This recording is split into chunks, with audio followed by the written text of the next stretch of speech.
Sugar के मरीजों के लिए एक खुशखबरी और इंतहाई हैरत अंगेज न्यूज़ ये है कि एफडीए ने एक ऐसे इंसुलिन के इंजेक्शन को मार्केट में लॉन्च करने की इजाज़त दे दी है जिसके लगने की वजह से शुगर कम से कम 2 से 3 साल तक कंट्रोल में रहेगी। और उस इंजेक्शन में जो दवाई है उसका नाम है टेप्लीजुमैब। Serving humanity. अस्सलाम वालेकुम, this is me doctor Mohammad Qasim. Please subscribe my YouTube channel for further health education. Teplizumab एक मोनोक्लोनल एंटीबॉडी होती है। जुमैब का मतलब होता है मोनोक्लोनल एंटीबॉडी। ये जिस्म के अंदर इम्यून सिस्टम के साथ वर्क करती है। अब चूंकि टाइप 1 डायबिटीज़ एक प्योर ऑटो इम्यून डिजीज़ है। ऑटो इम्यून का मतलब इंसानी जिस्म की अपनी ही इम्यूनिटी उन पैंक्रियाटिक बीटा सेल्स के अगेंस्ट हो जाती है, उनके खिलाफ हो जाती है, जिसकी वजह से उनकी डिस्ट्रक्शन हो जाती है और इंसुलिन का लेवल ऑटोमेटिकली कम हो जाता है, जिसकी वजह से शुगर का लेवल बढ़ता रहता है।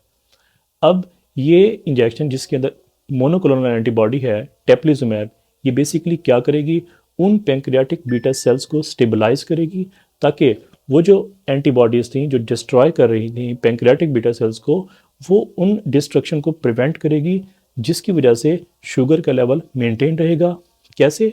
जब पैंक्रियाटिक बीटा सेल्स की डिस्ट्रक्शन कम होगी, उनकी तोड़ फोड़ कम होगी, तो इंसुलिन एक मुनासिब मिकदार में पैदा होगी, जिसकी वजह से शुगर का लेवल मेंटेन रहेगा। अब यहाँ पे एक सवाल पैदा होता है कि क्या ये इंजेक्शन सारे शुगर के मरीजों के लिए है? नो, ये इंजेक्शन टेप्लीजुमैब बेसिकली टाइप 1 की एक ख़ास स्टेज होती है जिसको स्टेज 2 कहते हैं। उस स्टेज 2 को स्टेज 3 में कन्वर्ट होने से प्रिवेंट करती है, उसको रोकती है। सबसे पहले आपको मैं बताता चलूँ कि स्टेज 1 क्या होती है, 2 एंड 3 क्या होती हैं। इसका आपको पहले आइडिया होना चाहिए ताकि कॉन्सेप्ट्स क्लियर हों। स्टेज 1 क्या होती है? स्टेज 1 में जब हम स्क्रीनिंग करते हैं तो एंटीबॉडीज़ पॉजिटिव होती हैं, लेकिन जिस्म के अंदर अभी शुगर का लेवल कंट्रोल होता है, नॉर्मल होता है और कोई अलामात भी नहीं आ रही होती। स्टेज 2 क्या होती है? इसमें एंटीबॉडीज़ पॉजिटिव होती हैं और इसके साथ साथ शुगर का लेवल डिस्टर्ब होता है, मतलब बढ़ जाता है, लेकिन पेशेंट को अभी कोई अलामात नहीं आ रही होती। स्टेज 3 में क्या होता है? दोनों पहली चीज़ें पॉजिटिव होती हैं, मतलब एंटीबॉडीज़ भी पॉजिटिव होती हैं, शुगर का लेवल डिस्टर्ब आ रहा है, लेकिन इसके साथ साथ तीसरी जो इंपॉर्टेंट चीज़ है वो पेशेंट को अलामात भी आ रही होती है। ये स्टेज 3 है। अब बेसिकली ये इंजेक्शन करता क्या है टेप्लीजुमैब? ये स्टेज 2 को स्टेज 3 में कन्वर्ट होने से प्रिवेंट करता है। मतलब वो स्टेज 2 जिसमें एंटीबॉडीज़ भी पॉजिटिव हैं और दूसरा ये कि उसका शुगर का स्टेटस इतना डिस्टर्ब हो गया है कि वो नॉर्मल मिकदार से ज़्यादा आ रहा है, लेकिन अभी तक पेशेंट को कोई अलामात नहीं आ रही।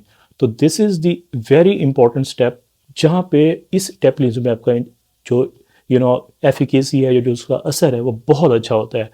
और यही स्टेज जो स्टेज 2 है उसको स्टेज 3 में प्रिवेंट होने से बचाता है, क्योंकि स्टेज 3 में तो इंसान को बहुत सारी अलामात आ जाती हैं, जिसमें आपको पता होना चाहिए कि स्टेज 3 में जो अलामात होती हैं बेसिकली उसमें भूख का बहुत ज़्यादा लगना, प्यास का बार बार लगना और पेशाब का बार बार आना और इवन बहुत ज़्यादा थकावट महसूस होना और वेट का बहुत ज़्यादा गिर जाना।